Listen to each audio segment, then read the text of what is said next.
तर विलिनीकरणाबाबत बैठकीमध्ये चर्चा झालेली नाही असं सुनील तटकरे म्हणाले। विलिनीकरण हा बैठकीचा अजेंडा नव्हता अशी ही माहिती तटकरेंनी दिली। विलिनीकरणाबाबत काही चर्चा झाली नाही, तो विषयाचा अजेंडा त्या ठिकाणी नव्हता। पक्ष संघटना दादाने केलेलं काम, महाराष्ट्राच्या संबंध समाजकारणामध्ये त्यांनी दिलेलं योगदान, तेच अव्याहतपणाने पुढे ठेवण्याचं काम आपण सर्वांनी मिळून करावं, एवढी चर्चा आजच्या बैठकीमध्ये त्या ठिकाणी झाली। तर अजित पवार विमान अपघात प्रकरणामध्ये नवी माहिती समोर आली आहे। डेटा रिकव्हरीसाठी ब्लॅक बॉक्स परदेशात पाठवला जाण्याची शक्यता आहे। दुसरीकडे दादांच्या अपघाताच्या चौकशीचं काम लवकरच एका खासगी गुप्तहेराला दिलं जाणार आहे। रोहित पवार खासगी गुप्तहेरांमार्फत ही चौकशी करणार आहेत।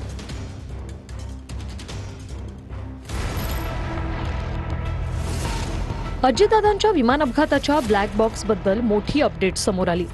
ब्लॅक बॉक्स डेटा रिकव्हरीसाठी परदेशात पाठवला जाणार आहे। ब्लॅक बॉक्स मध्ये विमानात घडलेल्या संभाषणापासून सर्व यंत्रणेची माहिती असते।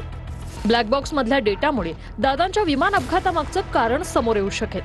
दुसरीकडे दादांच्या अपघाताच्या चौकशीचं काम लवकरच एका खासगी गुप्तहेरांना दिलं जाणार आहे। रोहित पवार खासगी गुप्तहेरांमार्फत ही चौकशी करणार आहेत। अजित पवारांच्या विमान अपघात प्रकरणाचा अहवाल येण्यास वेळ लागू शकतो असं अधिकाऱ्यांचं मत आहे।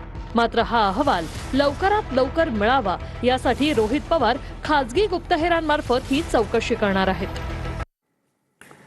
तर ब्लॅक बॉक्स हा खराब झाल्याची माहिती समोर आली असं रोहित पवार यांनी म्हटलंय। तर 5 दिवसांपूर्वी मीच उपस्थित केलेली शंका ही खरी होतीये। दादांचा अपघात की घात हे उत्तर मिळवल्याशिवाय स्वस्थ बसणार नाही। 2 दिवसात पत्रकार परिषदेमध्ये भेटू असं रोहित पवार यांनी म्हटलंय। आणखी एक मोठी बातमी, सरकारकडून दादांच्या विमान अपघाताबाबत स्वायत्त संस्था स्थापन करण्यात आलेली आहे। ब्लॅक बॉक्स बाबत देखील अहवाल समोर यायला हवा असं सुनील तटकरे म्हणाले। ब्लॅक बॉक्स बाबत देखील अहवाल समोर यायला हवा। देशातील किंवा बाह्य देशातील तपास यंत्रणेकडून चौकशी व्हावी अशी देखील मागणी तटकरेंनी केली।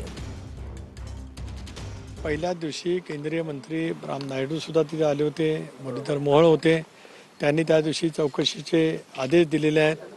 भारत सरकारने या बाबतीमध्ये एक स्वायत्त संस्था निर्माण केलेली आहे। मुख्यमंत्री महोदयांनी सुद्धा सीआयडीची चौकशी घोषित केली।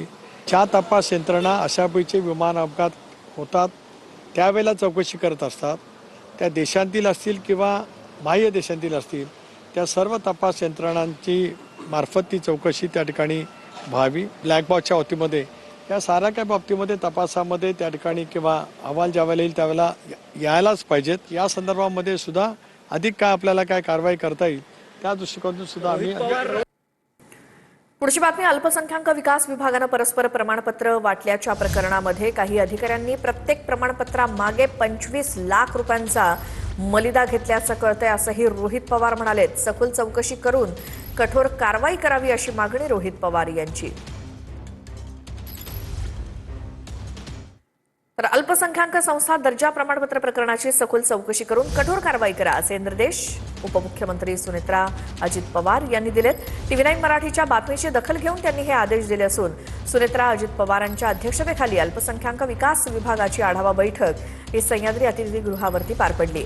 राज्यातील अल्पसंख्याक समुदायाच्या सामाजिक, आर्थिक, शैक्षणिक आणि सांस्कृतिक उन्नतीसाठी शासन कटिबद्ध आहे।